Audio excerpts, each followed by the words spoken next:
Morning everyone. So we've got a little slightly different session before we get into the main part of the day with starting off with Karen and Bree. My name's Tom Nicholson. I work in the university's innovation department, imaginatively titled Exeter Innovation. So I'm the partnership business development manager for environmental intelligence. So anything to do with data science, AI, applied in an environmental context. Myself and colleagues are often asked to talk at meetings around funding, and I always find that a bit of a thing because it's have such a kind of mixed audience from kind of master's students through to senior professors, companies, external organisations, academics from different universities and the like. How you kind of pitch that so it isn't just a kind of list of funding calls that either you're not interested in or you're already aware of, can be a little on the tricky side. Anyway, we'll give it a go. So it's going to be myself to start with. Andy, you do get some Andy, don't worry. A little bit Andy around finding funding, and then I'm going to hand over to my colleague Grant Day, who works with the European Space Agency, to talk a bit more about ESA at the moment, their priorities and the kind of things coming down the track from them, which hopefully will be of relevance to yourselves. This will feature QR codes, so just in case there's anything of interest, cameras at the ready, just to kind of tip you off on that front.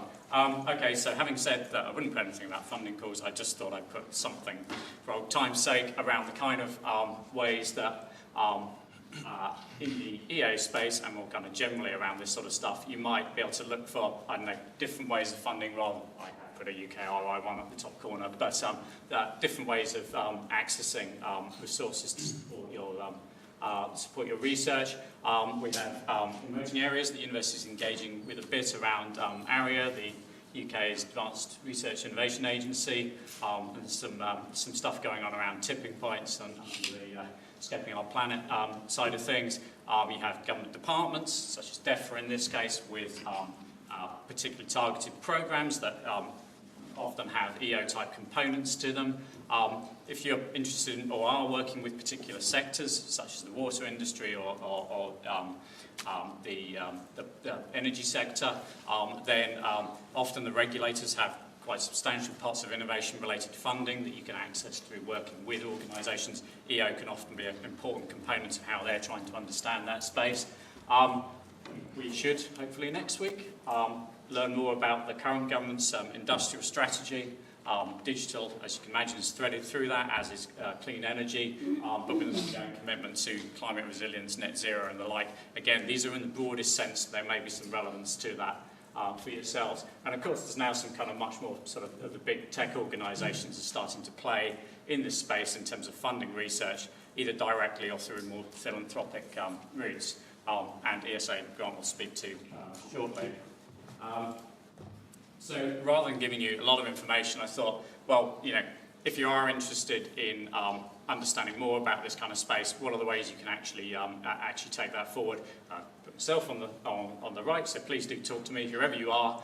If you're in the University of Exeter, the main kind of points of contact is through our Ideas Hub, and if you're from an external organisation, then Exeter Innovation, our department, going through there, but again, please do get in touch with myself. That covers anything to do with access to funding, commercialisation, how we interpret and best engage with the changing policy landscape, and even access to in-house funding we have to catalyse smaller pilot-style projects, particularly with external partners. So anything to do that, please go in through one of those, but happy to hear from you myself.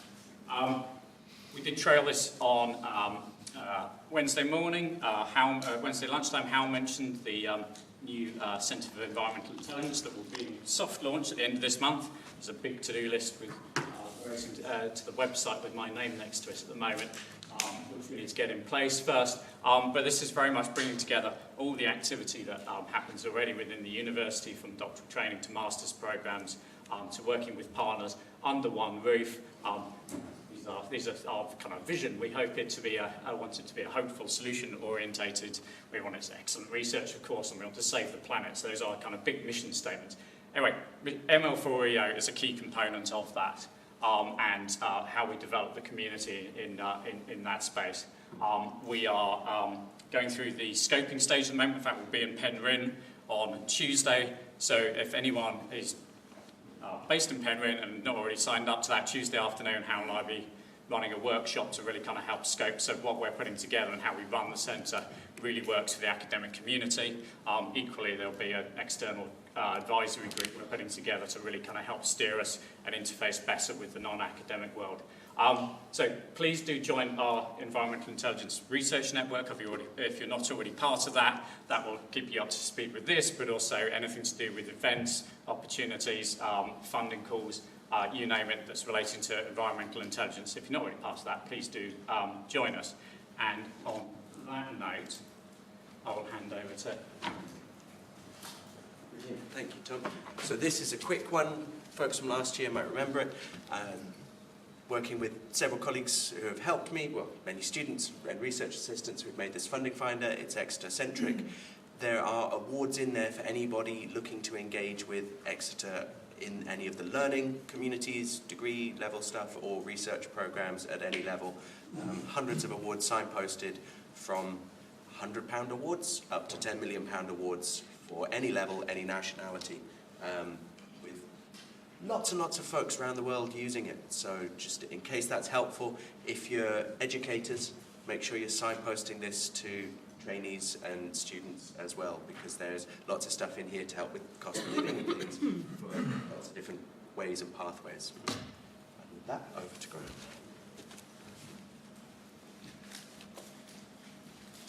Good morning, everyone. Thanks for having me. My name's Grant. I do work for the University of Exeter, but for the last 3-4 years I've been subcontracted to the European Space Agency. There's about 5,000 people that work for the European Space Agency. Roughly about 3,000 of those are in a contracting type role, such as myself. I very much work in the commercialisation directorate within ESA, so it's very much looking at the higher tier role stuff. I appreciate that that's not overly relevant for much of this audience, or of interest for much of this audience, but there's a few bits that I will touch on very quickly, and then hopefully dive down slightly lower down the tier roles to things that might be of a bit more interest.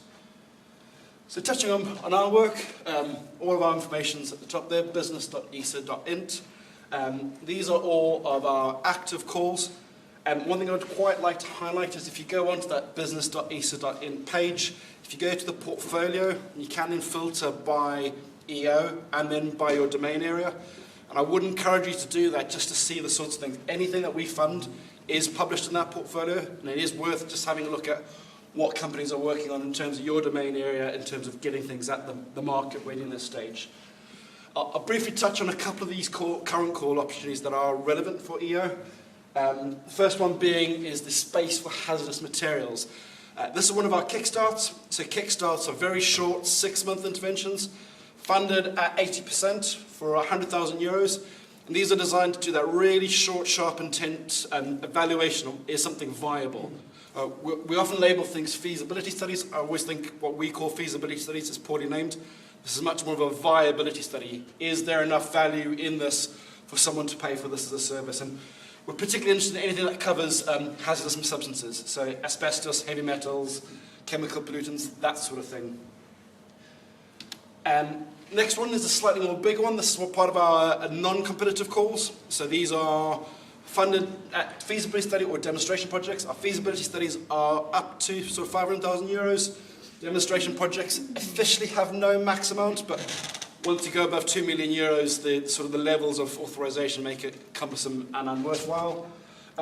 These are very much for that final phase from proof of concept, feasibility study. Once you have that demonstrator actually doing that design, build, test, and implement. And the idea of this is by the end of the program, we would want you to have something that is ready to take to market.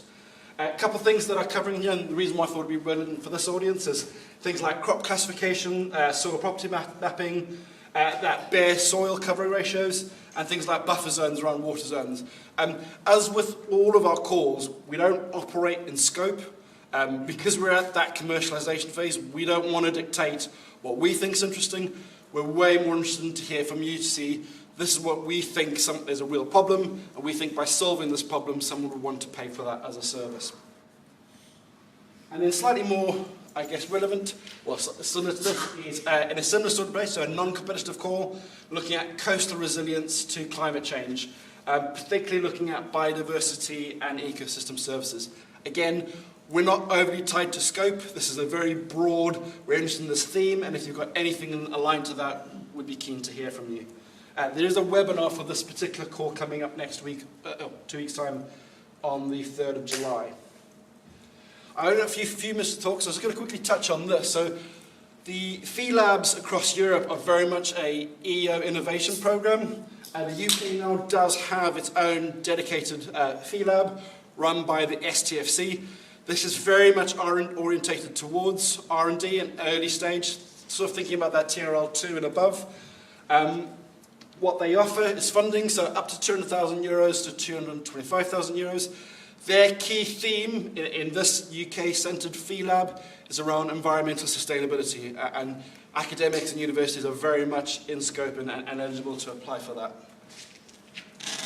2 last quick things. If you go onto the OSIP, which is the Open Source Platform, Open Space Innovation Platform, there's a call for, and I hate this name, call for FEEDI ideas, all related to the FEE lab.